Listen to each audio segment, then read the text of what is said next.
Hey, what's up, everybody? Jazzy here from My Geek Review. I got Dale right here, and he's gonna show one of the. He's one of the artist spotlight we're focusing right now. He actually has a real cool comic book called Tales of the Moonlight Cutter. Correct. Perfect.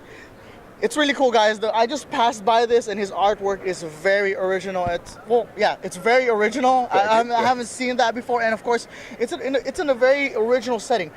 Ancient, legendary China. Absolutely based correct. on legends, right? Absolutely, it's all meticulously researched. It's the adventures of a ghost hunter, Yes. a swordsman battling the supernatural in 12th century China. 12th century China. Yeah. Okay, so I've heard vampire hunters. Oh yeah. I've heard werewolf hunters. I've even heard zombie hunters. Yep. What's a ghost hunter? Well, a ghost hunter, it's a generic term, you might say. I mean, they're ancient traditional China, full of ghosts. Yes, yes. And all of those other creatures you mentioned are also included in there. So you've got like the Chinese versions of vampires and zombies and shapeshifters and the whole bit.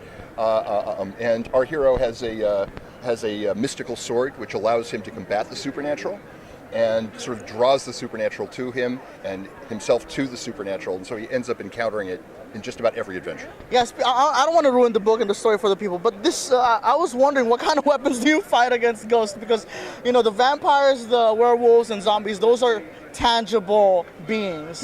A ghost, it's not tangible. Right. What's the story behind this sword, or what can you give us?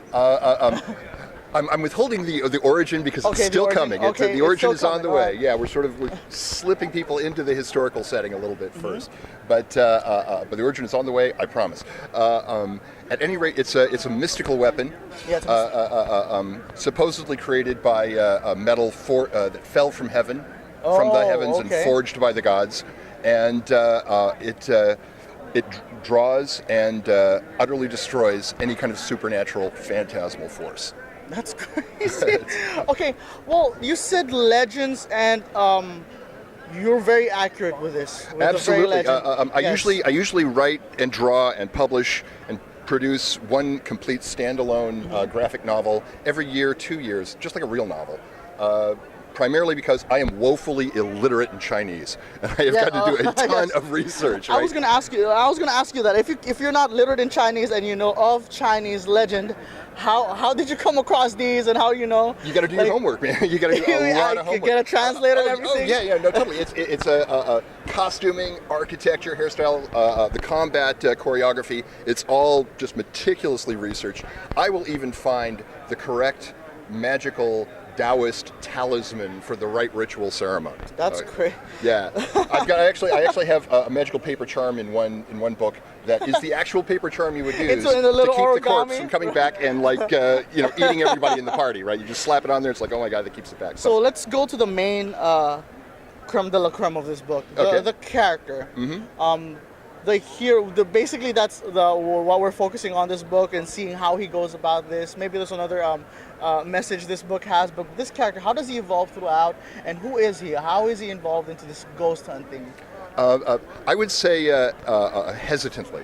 Yes, It's battling the supernatural is almost a curse, in a way. It sets him apart from the rest of society, which sort of historically swordsmen and warriors were sort of apart from So is it safe to say that he didn't choose this? He did not choose this. It chose him. And now he's sort of left to deal with this and the changes it puts him through, the changes it puts other people through being around him. Sometimes ghosts have a reason to haunt. Sometimes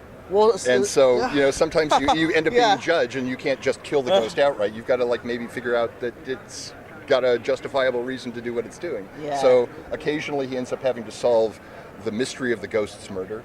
So he's a detective. In a way, he's a ghost hunter, and he's also a supernatural hunter of all things. That's it. Kung Fu and spirits all the way.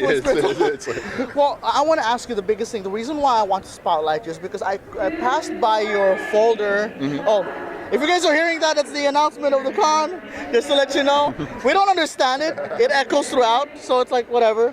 But the biggest thing why I came by here is I just saw your beautiful folder of artwork. If you guys, check this out. If you guys seen your historical Chinese history, This is it. That's it. That's it. And That's it. I mean, like, no matter. Well, I don't know how accurate that is in China's history, but this is your 70s Chinese cinema right here, with wire fu. Well, actually, I go back a little farther than that. A little farther. I grew up with the old school pre-wire sort of trampoline, actual actor martial artist having to do 27 moves in a take, kind of, those kind of films. Look at this. That was the stuff that always really appealed to me. It looks like a storyboard for a movie. I mean, thank you. Thank you very much. It's just fantastic. Well, I had a choice. If you're going to do kung fu in a comic book, if you're going to draw kung fu or any kind of martial arts, you can either have one guy sort of standing there in a stance and then have 5 people falling backwards out of the panel, or you could actually show it move by move, very technical that way. And that's, to me, is a little more engaging. You actually see how the move is done. Actually, I've seen a lot of comic books out there that don't portray the realism of the art form of martial arts. Thank you. What I would usually see is panel of the person, and then you would see him just hit him. Right. But how did he go about it? You actually have the frame by frame of what the heck he just did. It's more exciting that way. I mean, you actually get to see the action and how it plays out. Plus, maybe if this does turn into a movie, the director has an idea of what he has to, he's already seeing the. Give me a call. I've got names. I can refer you to some really classic filmmakers studios who know out this there. Stuff, Dale, for his thing. But anyways, thank you very much, Dale. But for those geeks and nerds who want to get a hold of your comic book, what is the best way? How is the best way to get about it? We are available for order through your local comic shop, but probably the most direct way would be on either Amazon, or you can come straight to our website at www.myriadpubs, MYRIAD pubs.com. Perfect. And that's my own personal website. If you say that you heard it here on this show, when you make your order, I'll know it's you, I'll know where you got it, I'll be able to autograph it, maybe do a sketch in whatever copies you order. There you go, guys. An exclusive for you guys here at My Geek Review. Dale, thank you very much. Myriad production, right? Myriad Productions. Myriad Productions. Yeah. Guys, check out his comic book. It's such a beautiful change of pace for the ever-expanding comic book universe. Just check it out and go head over to his website. And for more stuff like this, guys, and for more artist spotlight like Dale, check us out to mygeekreview.com. My name is Jazzy, and we're off.